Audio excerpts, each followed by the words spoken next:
Hi, Henk Akkermans here, Supply Network Dynamics, Chapter 2, Example 5.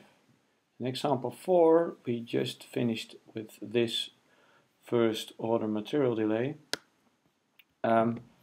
Let's make this a higher order material delay, a second order material delay. We then have prospects turning into novice customers.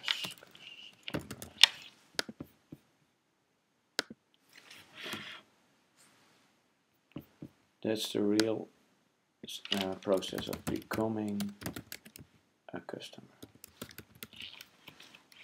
Such a beautiful thing.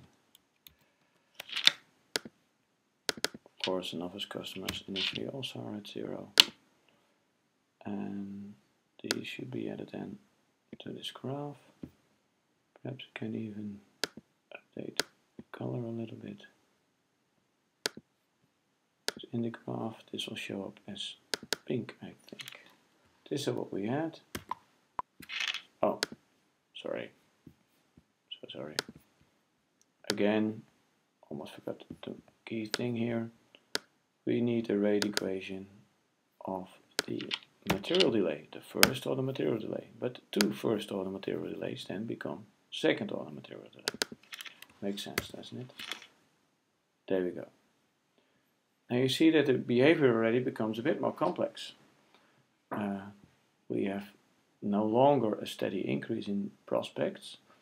Actually, number of prospects starts to decline. It starts to decline as soon as the inflow of new customers becomes less than the outflow of novice customers is. And that's precisely at this point. You see that this peaks when the inflow equals the outflow. From that moment onwards, a number of prospects declines. Okay, let's do that one more time, and let's see if we get real steady long-term customers.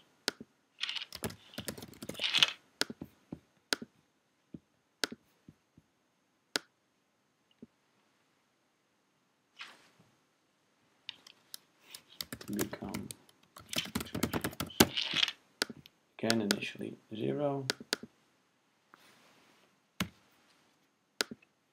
Again, we can make this part of a graph, and perhaps just for fun we can make this, I think this is green. Don't know what kind of green it is, but let's make this one green. Okay, what happens? Oh, there I did it again. We still need to define again a first order material delay, which now ends up to 1, 2, 3, a third order material delay in total. And this is what we get. Notice also the nice flow here in the animation, that gradually stuff moves from A to B, A being potential customers, B being customers.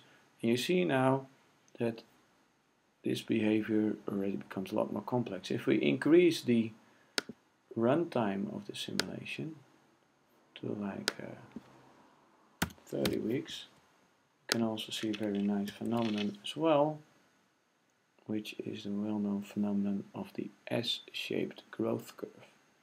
So these three material delays together create a very common marketing phenomenon, the S-shaped growth curve of a new customer base. It's a nice micro way of explaining this macro phenomenon of the S-shaped growth. There you go.